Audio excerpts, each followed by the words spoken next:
What up, doe? Welcome back to your favorite podcast, Late Entry. Uh, Hosted as always by Lamine Yamal. What's going on, everybody? Late entry family. And filling in for the host with the most, Double Dose, it's your boy, RBF Kyle. We got a good one for you guys tonight. We're going to talk about the Giannis trade that just happened, the Pistons moves these past few days through the draft and other trades, some possible new trades we think might happen in the NBA. LeBron James' future after the Austin Reeves deal, and Geno Smith, everything that's going on over there. We're going to give you guys another 20-0. We're going to smack that thing, and we're going to be coming home with the Lombardi, and then we're going to close out with questions of the week. Getting right into it, the blockbuster trade, maybe the trade of the offseason this year. Giannis Antetekounmpo is traded to the Miami Heat for the Miami Heat. He was given, it was him and Bobby Portis for Tyler Herro. I'm going to say his name wrong again. What's his Jaime Jaquez Jaquez Jr. Jaime Jaquez Jr. Couple other guys, Kel'el Kel'el Ware. Ware. Damn, I was trying to do it without looking. All right, Kel'el Ware, Kasparas Jacukionis. There you go. Got it. And then 5 picks. So three first rounds, pick swap, and a second round. Absolutely insane. I've been reading online that this really doesn't impact much because the Bucks just traded him to the Miami Bucks, and now that they just gave up every kind of promising piece that they have outside of Bam, yeah, I mean, what do you have left? I wonder. I mean, yeah, is Bam gonna stick around? Probably not. They're probably same position. I couldn't see them really on the court at the same time, but who knows? Of trying to run some huge set or something. Obviously, Giannis is capable of carrying a team, so it's definitely possible that he finds some success. But I just haven't liked the way they've handled things since their window's closed, their championship window's closed. What do you think, Toph? Yeah, I mean, like I said, I get it from both standpoints in there. As far as the Bucks, it's just been growing, more and more, tumultuous, I guess you want to say, between the two sides, just over the past couple of years. And I think the boiling point was when, Giannis, he wanted to play towards the end of the year. The Bucks shut him down, and he did miss out on some incentives. And I think after that, he was like, F this team, I'm out of here. The big slap in the face that if a guy is healthy and wants to play, can't even get, extra bread, that's going to rub anybody the wrong way. As far as the Heat, they've been stuck in basically playing purgatory for like the past, 3 years, I feel like. Kind of like what I always say about the Steelers. They're always stuck in, that middle ground where, Yeah. they're too good to get like, a higher draft pick to kind of, potentially tip the scales. But it's the Heat. So like I said, they could, attract free agents. Because who doesn't want to go to the 305? But they haven't gotten, that big, fish. You know, on what you fish guy, bluegills, trout, whatever, the big prize is, since the LeBron and everything. They've been kind of trying to chase, that glory, literally since the early 2010s. And, you got a guy, Giannis is in his 30s. I'm not saying this guy is, well past his prime, but this guy is literally still a 30 and 20 guy, or at least 30 and 15, triple double any given night. He plays all 5 positions, on the court. But Giannis, basically the entire of his, prime career has been the main guy. Um, we're never saying that Chris Middleton was, a superstar. You had the Pat Connaughtons of the world, Brooke Lopez, Drew Holiday, who, is an all-star, not a superstar. But like I said, he's never had like a big 3 on his team. And Yeah. what's left of Miami Heat, you still got an Andrew Wiggins. His contract I don't love. Norman Powell, who was an all-star. OG Bobby Portis, his main man. Hell yeah. Davion Mitchell, small, feisty guard.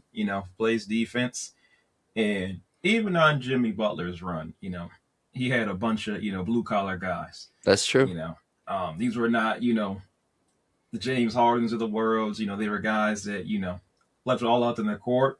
Played their heart out. They would say the Miami way, whatever you want to call it. So like I said, I've heard some possible moves of maybe a Klay Thompson coming to the team. Chris Middleton could come as well too. I've even heard LeBron at a mid-level exception.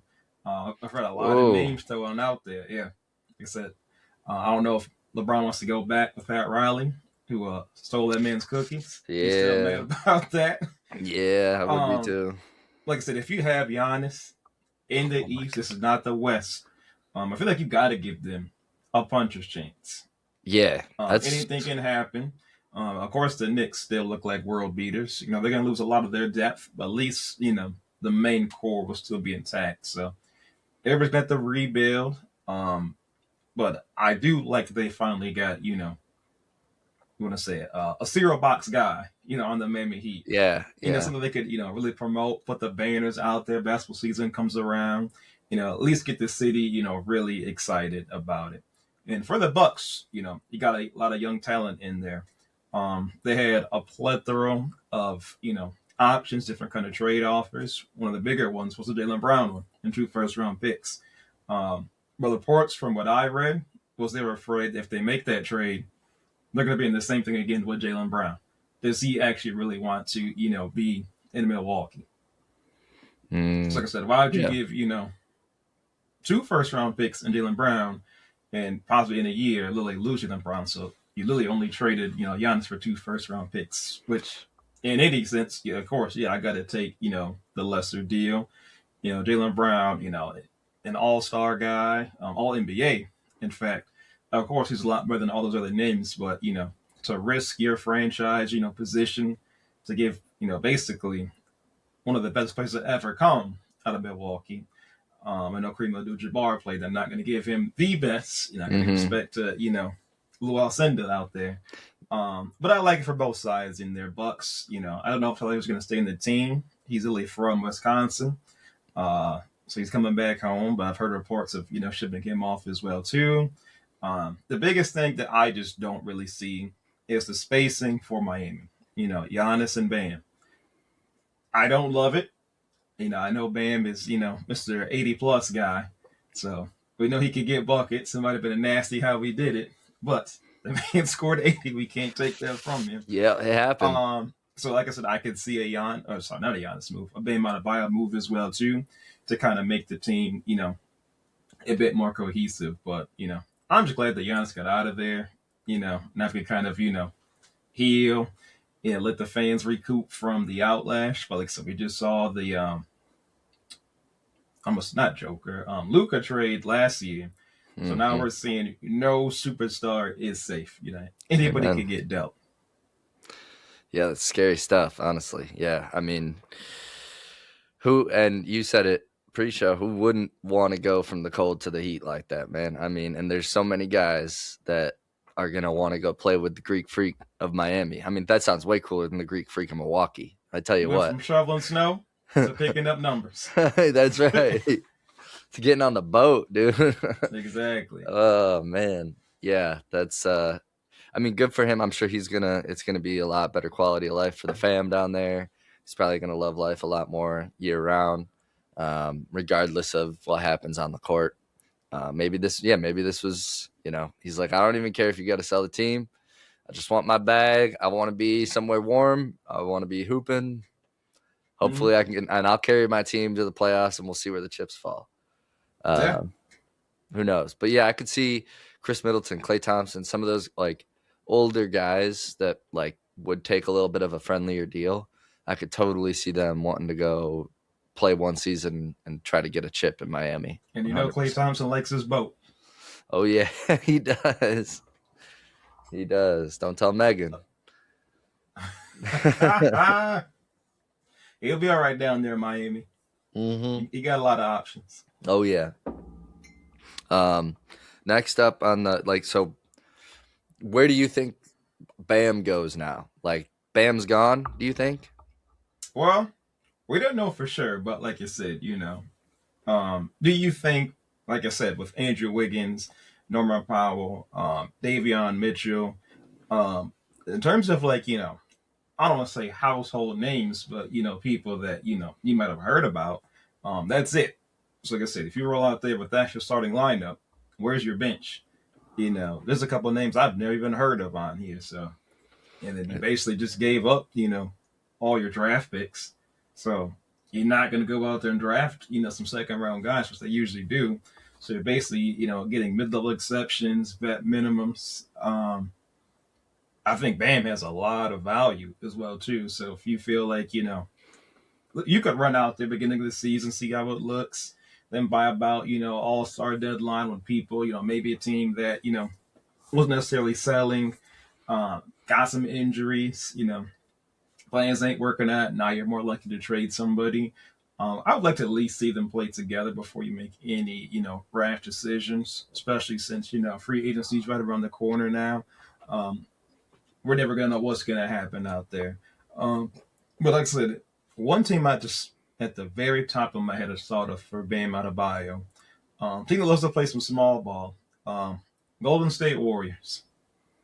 I don't Mm. think they have that, the draft capital for it. I don't know if you want to trade Biggie Axel, who just got there. We got Michigan State. They might not get along too well.